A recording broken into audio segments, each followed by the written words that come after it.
ಕುಡಚಿಯ ಮಾಜಿ MLA P Raju ನೇತೃತ್ವದಲ್ಲಿ Harugeri PSI ವಿರುದ್ಧ ಪ್ರತಿಭಟನೆ ಹಿನ್ನೆಲೆ ಕುಡಚಿ ಶಾಸಕ ಮಹೇಂದ್ರ ತಮ್ಮಣ್ಣ ಆಕ್ರೋಶ ವ್ಯಕ್ತಪಡಿಸಿದ್ದಾರೆ.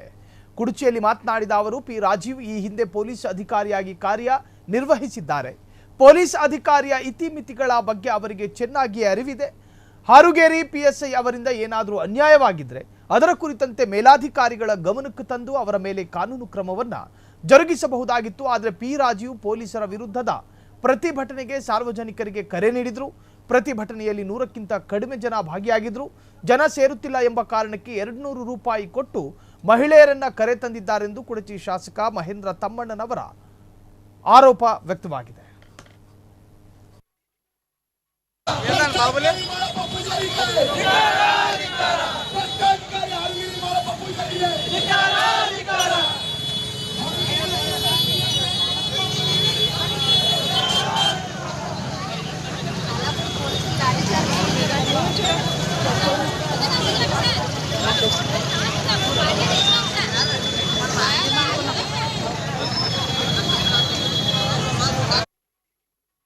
ಒಂದು ಕ್ಲಾರಿಟಿ ಬೇಕಲ್ಲ, ಒಂದು ಕ್ಲಾರಿಟಿ ಅದಕ್ಕೆ ಹೇಳೋದು ನಾನು. ಅವ್ರಿಗೆ ಮೆಂಟಲಿ ಯಾಕೋ ಸ್ವಲ್ಪ ನನಗನ್ನಿಸೋ ಮಟ್ಟಿಗೆ ನಾನು ನಿನ್ನ ವಿಡಿಯೋ ನೋಡಬೇಕಾದ್ರೆ ಇಮ್ಮಿಡಿಯೇಟಾಗಿ ಅವ್ರು ಏನು ಹೇಳಿದ್ರು, ಪೊಲೀಸ್ ಸ್ಟೇಷನ್ ಮುತ್ತಿಗೆ ಹಾಕ್ತೀನಿ, ನಾಳೆ ನನ್ನ ಕಾರ್ಯಕರ್ತರು ಕರೆ ಕೊಡ್ತೀನಿ ಅಂತ ಹೇಳಿದರು. ಆಮೇಲೆ ಮತ್ತೊಂದು ವಿಡಿಯೋ ಬಂತಂತ ಕೇಳಿದೆ ನಾನು. ಏನು ಬಂತು ಅಂದ್ರೆ ನಾನು ಭಾಳ ಎಮೋಷ್ನಲ್ದಾಗನಾಗ ಆ ಮಾತು ಹೇಳು, ಪೊಲೀಸ್ ಸ್ಟೇಷನ್ ಮುತ್ತಿಗೆ ಹಾಕುವಂಥ ಮಾತು ಹೇಳು. ಅದೇನಿಲ್ಲ, ನಾನು ಜಸ್ಟ್ ನನ್ನ ಕಾರ್ಯಕರ್ತರ ಜೊತೆ ಹೋಗಿ ನಾನು ಒಂದು CPI ಅವ್ರಿಗೆ ಮನವಿ ಕೊಡ್ತೀನಿ ಅಂತಲೂ ಒಂದು ವಿಡಿಯೋನು ಬಂತಂತ. ಅಂದರೆ ಅವರು ಮಾನಸಿಕ ಸೀಮಿತ ಸರಿಯಾಗಿಲ್ಲ ಅಂತ ಅನಿಸ್ತೈತೆ ನನಗನ್ಸಿದ ಮಟ್ಟಿಗೆ. ಹಾಂ ಯಾಕಂದರೆ ಅಧಿಕಾರ ಸಿಗಬೇಕಂದ್ರೆ ಕಷ್ಟಪಡಬೇಕು. ಕಷ್ಟಪಡ್ಲಾರ್ದ ಅಧಿಕಾರ ಸಿಕ್ಕೈತಿ. ಈಗ ಅದು ಅಧಿಕಾರ ಹೋಗಿಬಿಟ್ಟೈತಿ.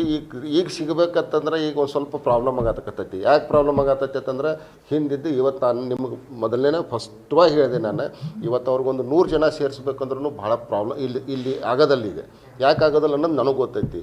ಇವತ್ತು ಅವ್ರು ಜನ ಸೇರ್ಲಾರ್ದಕ್ಕಾಗಿ ಯಾರೋ ಒಂದು ಸಮಾಜದ ಹೆಣ್ಮಕ್ಳನ್ನ 200 ರೂಪಾಯಿ ಕೊಟ್ಟು ತೊಗೊಂಡು ಬಂದಾರಂತೇಳಿ ನನಗೆ ಕಿವಿಗೆ ಬಿತ್ತು. ಆಮೇಲೆ ಇದು ನಿಜ, ಅವ್ರದ್ದು ಸ್ಥಿತಿಗತಿ ಪರಿಸ್ಥಿತಿ ಅವ್ರು ಈಗ ಸದ್ಯ ಈ ಕುರ್ಚಿ ಕ್ಷೇತ್ರದಾಗ ಆ ಒಂದು ಮಾಜಿ MLA ಸ್ಥಿತಿ ಏನೈತಪ್ಪ ಅಂದರೆ ಈಗ ನಾನು ಏನು ಮಾತಾಡಿದೆ ಆ ಸ್ಥಿತಿ 100% ಐತಿ. ಈಗ ಅವರು ಇಲ್ಲ ಆ್ಯಕ್ಚುಲಿ ಪಿ ರಾಜು ಅವ್ರ ಬಗ್ಗೆ ನಾನು, ಯಾಕಂದರೆ ನಾನು ಒಬ್ಬ ರಾಜಕಾರಣಿ, ಅವರು ಒಬ್ಬ ರಾಜಕಾರಣಿ. ಯಾಕಂದ್ರೆ ನಾನು ಯಾವತ್ತಿಗೂ ಯಾರ ಬಗ್ಗೆನೂ ಕೆಟ್ಟದಾಗಿ ಮಾತಾಡೋಂಗಿಲ್ಲ.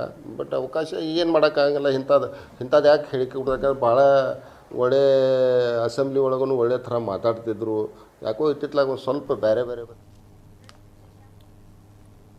ಕುಡಚಿ ಶಾಸಕ ಮಹೇಂದ್ರ ತಮ್ಮಣ್ಣ ಆರೋಪಕ್ಕೆ ಮಾಜಿ ಶಾಸಕ ಪಿ ರಾಜೀವ್ ಕಿಡಿಕಾರಿದ್ದಾರೆ. ಕುಡಚಿಯಲ್ಲಿ ಮಾತನಾಡಿದ ಅವರು, ಶಾಸಕ ಮಹೇಂದ್ರ ತಮ್ಮಣ್ಣ ಅವರಿಗೆ ಕಾನೂನು ಜ್ಞಾನ ಬಹಳ ಕಡಿಮೆ ಇದೆ. ನಾನು ಭ್ರಷ್ಟಾಚಾರದ ಬಗ್ಗೆ ಮಾತನಾಡಿದ್ರೆ ಅವರು ವೈಯಕ್ತಿಕವಾಗಿ ಮೈ ಮೇಲೆ ಎರಗುತ್ತಿದ್ದಾರೆ. ಹಾರೋಗೇರಿಯಲ್ಲಿ ಭ್ರಷ್ಟಾಚಾರ ಇದೆಯೋ ಇಲ್ವೋ, ಇದೆ ಅನ್ನೋದಾದ್ರೆ ನೀವು ಯಾಕೆ ಸುಮ್ಮನಿರೋದು? ಭ್ರಷ್ಟಾಚಾರ ತಡೆಯೋ ಪ್ರಯತ್ನ ನೀವ್ಯಾಕೆ ಮಾಡ್ತಾ ಇಲ್ಲ? ಅದರಲ್ಲಿ ನಿಮಗೂ ಪಾಲು ಉಂಟು ಎಂಬುದು ಸಹಜವಾಗಿ ಕಾಣುತ್ತೆ. ಹಾರುಗೇರಿ ಪೊಲೀಸ್ ಠಾಣೆ ಜನರನ್ನು ರಕ್ಷಣೆ ಮಾಡೋ ಬದಲು ಸುಲಿಗೆ ಮಾಡುತ್ತಿದೆ ಎಂದು ಆಕ್ರೋಶ ವ್ಯಕ್ತವಾಗಿದೆ. ಸೊ ಈ ಆಕ್ರೋಶವನ್ನ ವ್ಯಕ್ತಪಡಿಸಿದ್ದಾರೆ. ಕೊಡಿಸೋದಕ್ಕೆ ಹೋಗುವಂಥದ್ದು ಇದು ಕಾನೂನಿನ ಅರಿವು ಬಹಳ ಕಡಿಮೆ.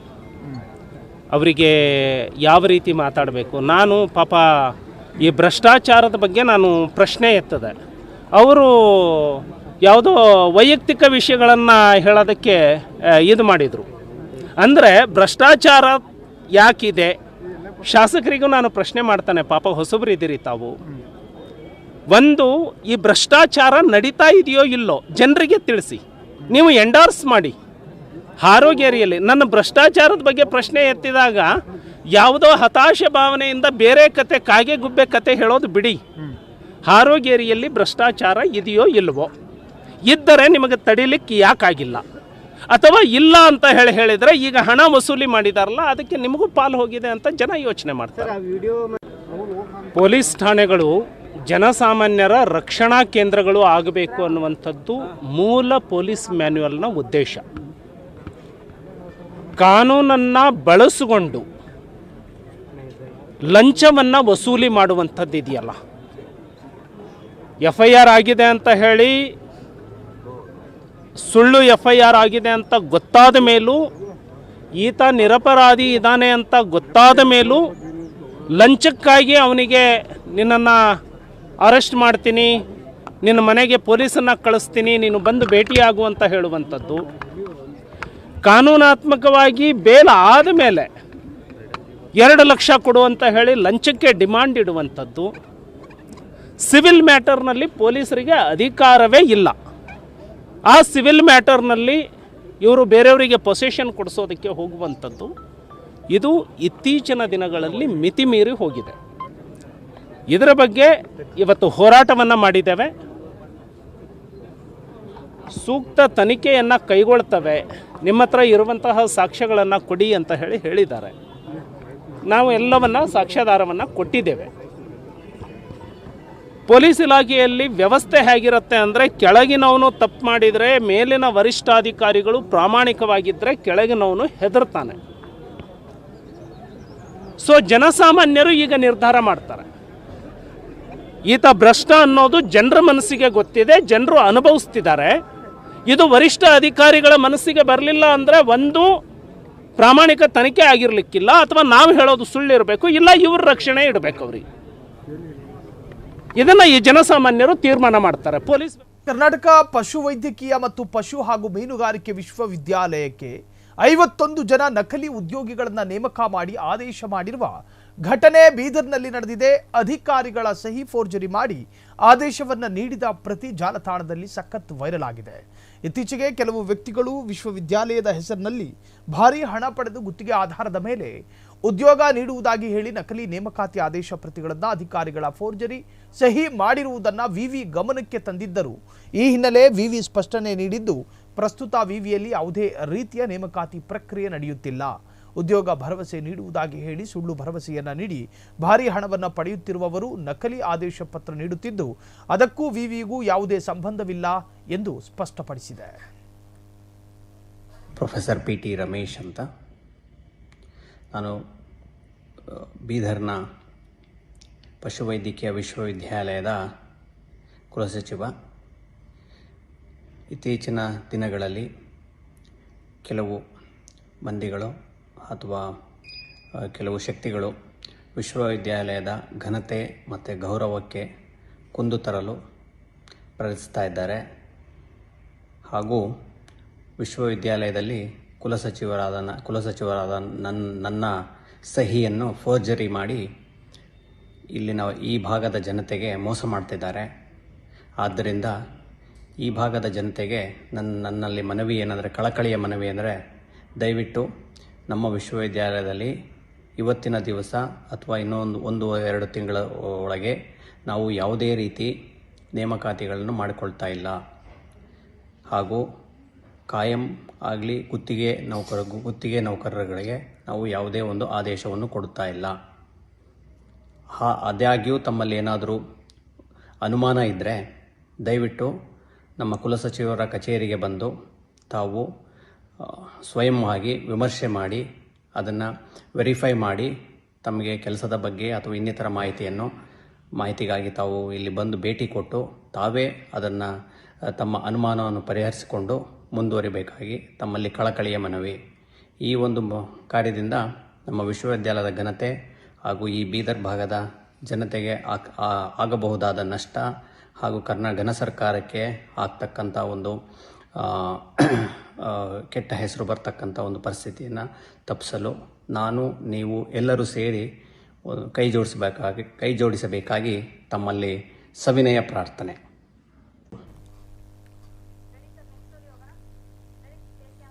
ಹುಬ್ಬಳ್ಳಿ ಧಾರವಾಡ ಪೊಲೀಸ್ ಕಮಿಷನರೇಟ್ ವ್ಯಾಪ್ತಿಯ ಪೋಕ್ಸೋ ಸೇರಿ ರೋಡ್ ರೋಮಿಯೋಗಳಿಗೆ ಕಮಿಷನರ್ ಎನ್ ಶಶಿಕುಮಾರ್ ಎಚ್ಚರಿಕೆಯನ್ನು ನೀಡಿದ್ದಾರೆ. ಕಮಿಷನರೇಟ್ ವ್ಯಾಪ್ತಿಯ 221 ರೋಡ್ ರೋಮಿಯೋಗಳನ್ನು ಠಾಣೆಗಳಿಗೆ ಕರೆಯಿಸಿ ವಾರ್ನ್ ಮಾಡಿದ್ದಾರೆ. ತಮ್ಮ ಮೇಲಿರುವ ಪ್ರಕರಣಗಳ ಮತ್ತೆ ರಿಪೀಟ್ ಆಗದಂತೆ ನಡೆದುಕೊಳ್ಳಬೇಕು. ಈಗಾಗಲೇ ಪ್ರಕರಣದಲ್ಲಿರುವ ನೀವು ಒಳ್ಳೆಯ ರೀತಿಯಿಂದ ಜೀವನ ಕಟ್ಟಿಕೊಳ್ಳುತ್ತೀರಿ ಅನ್ನೋ ಭರವಸೆ ಇದೆ. ಶಾಲೆ ಕಾಲೇಜುಗಳ ಬಳಿ ಮಾರ್ಕೆಟ್ನಲ್ಲಿ ಮಹಿಳೆಯರೊಂದಿಗೆ ದುರ್ವರ್ತನೆ ಕೇಸ್ ಬಂದರೆ ಬಿಡಲ್ಲ. ಎಚ್ಚರಿಕೆಯಿಂದ ಸಾಮಾಜಿಕ ಜೀವನ ನಡೆಸಿ, ಇಲ್ಲವಾದರೆ ಕಠಿಣ ಕ್ರಮ ಎದುರಿಸಬೇಕಾಗುತ್ತದೆ ಎಂದು ಎಚ್ಚರಿಕೆಯನ್ನು ನೀಡಿದ್ದಾರೆ. ಬೇರೆ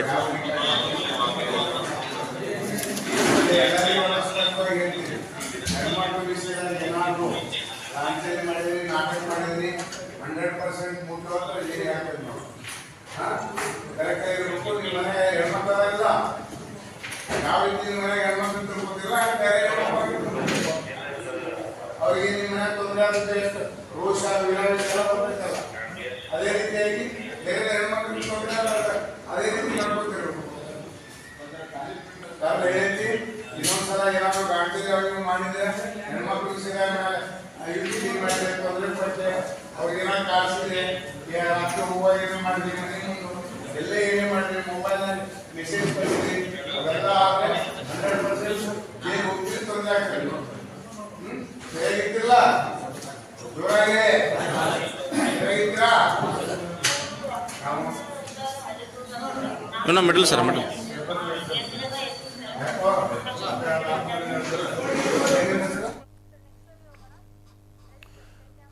ಕೈಗಾರಿಕಾ ಪ್ರದೇಶಕ್ಕೆ ಜಮೀನು ನೀಡಿರುವ ರೈತರಿಂದ ಸಚಿವರ ಹೆಸರಿನಲ್ಲಿ 1 ಎಕರೆಗೆ 5 ಲಕ್ಷ ಹಣಕ್ಕೆ ಅಧಿಕಾರಿಗಳು ಬೇಡಿಕೆ ಇಟ್ಟಿದ್ದಾರೆಂದು ಮಾಜಿ ಶಾಸಕ ಜೆಕೆ ಕೃಷ್ಣಾರೆಡ್ಡಿ ಅವರು ಅಧಿಕಾರಿಗಳು ಹಾಗೂ ಸಚಿವರ ವಿರುದ್ಧ ಗಂಭೀರ ಆರೋಪವನ್ನು ಮಾಡಿದ್ದಾರೆ. ನಗರದಲ್ಲಿ ಸುದ್ದಿಗಾರರೊಂದಿಗೆ ಮಾತನಾಡಿದ ಅವರು ಚಿಂತಾಮಣಿ ತಾಲೂಕಿನ ಕೈಗಾರಿಕಾ ಪ್ರದೇಶಕ್ಕೆ ಜಮೀನು ನೀಡಿದ ರೈತರು ಪರಿಹಾರವನ್ನ ಪಡೆಯಬೇಕಾದರೆ ಅಧಿಕಾರಿಗಳಿಗೆ 5 ಲಕ್ಷ ಹಣ ಪಾವತಿಸಬೇಕಾಗಿದ್ದು ಅಧಿಕಾರಿಗಳೇ ನೇರವಾಗಿ ಸಚಿವರಿಗೆ ಕೊಡಬೇಕೆಂದು ರೈತರ ಬಳಿ ಕೇಳುತ್ತಿದ್ದಾರೆ. ಹೀಗಂತ ಮಾಜಿ ಶಾಸಕ ಜೆಕೆ ಕೃಷ್ಣಾರೆಡ್ಡಿ ಅವರು ಅಧಿಕಾರಿಗಳು ಹಾಗೂ ಉನ್ನತ ಶಿಕ್ಷಣ ಸಚಿವ ಡಾಕ್ಟರ್ ಎಂಸಿ ಸುಧಾಕರ್ ವಿರುದ್ಧ ಗಂಭೀರ ಗುರುತರ ಆರೋಪವನ್ನು ಮಾಡಿದ್ದಾರೆ.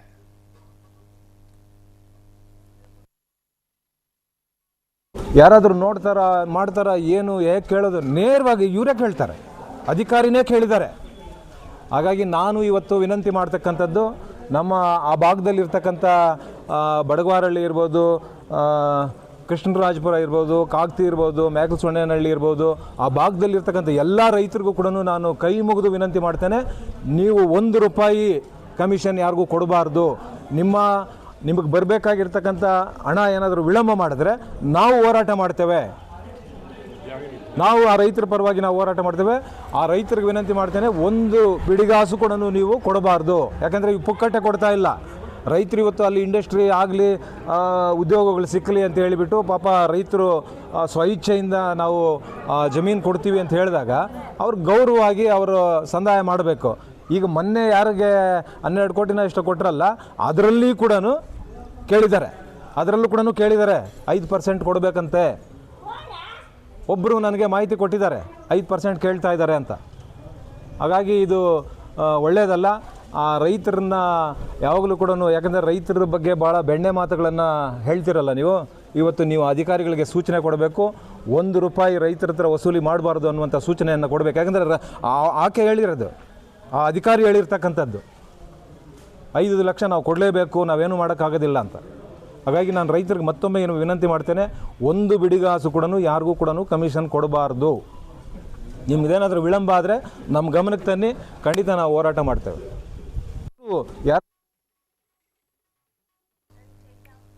ನಿರಂತರ ಮಳೆಯಿಂದ ರಸ್ತೆ ಸಂಪೂರ್ಣವಾಗಿ ಹದಗೆಟ್ಟಿದ್ದು ವಿದ್ಯಾರ್ಥಿಗಳು ಪರದಾಡುತ್ತಿರುವ ಘಟನೆ ಕಲಬುರಗಿ ಜಿಲ್ಲೆಯ ಜೇವರ್ಗಿ ಪಟ್ಟಣದಲ್ಲಿ ನಡೆದಿದೆ. ಜೇವರ್ಗಿ ಪಟ್ಟಣದಲ್ಲಿರುವಂತಹ ಸಮಾಜ ಕಲ್ಯಾಣ ಇಲಾಖೆ ಹಾಗೂ ಹಿಂದುಳಿದ ವರ್ಗಗಳ ಇಲಾಖೆ ವಸತಿ ನಿಲಯಕ್ಕೆ ಹೋಗುವಂತಹ ರಸ್ತೆ ಮಳೆಯಿಂದ ಕೆಸರು ಗದ್ದೆಯಂತಾಗಿದ್ದು ವಿದ್ಯಾರ್ಥಿಗಳು ಕೆಸರಿನಲ್ಲಿಯೇ ನಡೆದುಕೊಂಡು ಹೋಗುವ ಸ್ಥಿತಿ ನಿರ್ಮಾಣವಾಗಿದೆ. ಕೂಡಲೇ ರಸ್ತೆ ಸಮಸ್ಯೆ ಬಗೆಹರಿಸುವಂತೆ ವಿದ್ಯಾರ್ಥಿಗಳು ಆಗ್ರಹವನ್ನ ವ್ಯಕ್ತಪಡಿಸಿದ್ದಾರೆ.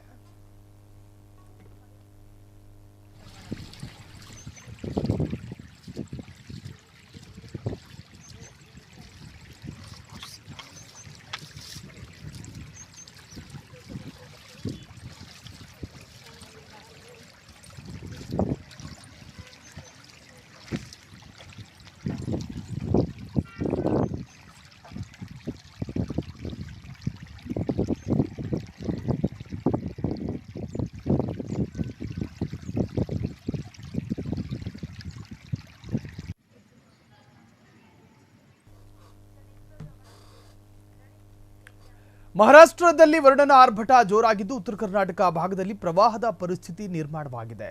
ಉಜ್ಜಯಿನಿ ಜಲಾಶಯದಿಂದ 2.75 ಲಕ್ಷ ಕ್ಯೂಸೆಕ್ ನೀರನ್ನು ಭೀಮಾ ನದಿಗೆ ಬಿಡಲಾಗಿದ್ದು ಇದರಿಂದ ಭೀಮಾ ನದಿ ಪಾತ್ರದಲ್ಲಿ ಪ್ರವಾಹ ಪರಿಸ್ಥಿತಿ ನಿರ್ಮಾಣವಾಗಿದೆ. ಫಿರೋಜಾಬಾದ್ ಗ್ರಾಮದ ಮಹಾಲಕ್ಷ್ಮಿ ದೇವಾಲಯ, ಅಂಬಿಗರ ಚೌಡಯ್ಯ ದೇವಸ್ಥಾನ, ಹಾದಿ ಬಸವೇಶ್ವರ ದೇವಸ್ಥಾನ, ಅನ್ನದಾನೇಶ್ವರ ವಿರಕ್ತ ಮಠ ಸೇರಿ ಹಲವು ದೇಗುಲಗಳು ಸಂಪೂರ್ಣ ಜಲಾವೃತವಾಗಿದೆ.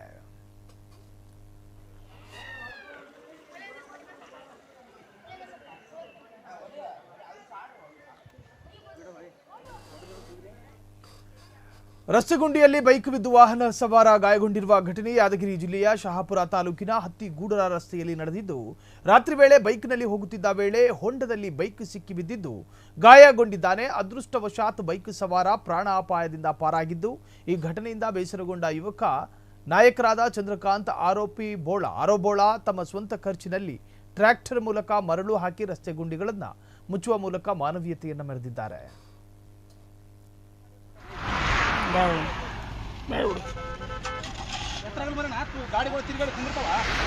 ತೆಗಿಬೇಡ್ರನ್ನ ಅದು ತೆಗಿಬೇಡ್ರನ್ನ ಅದು ತೆಗಿಬೇಡ್ರ ಅದು ಕುಂದಿರ್ತದ.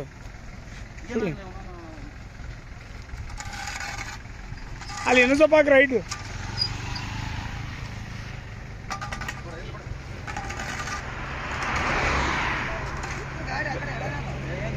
ನಿನ್ನೆ ಮೊನ್ನೆ ಬಿದ್ದಾರ.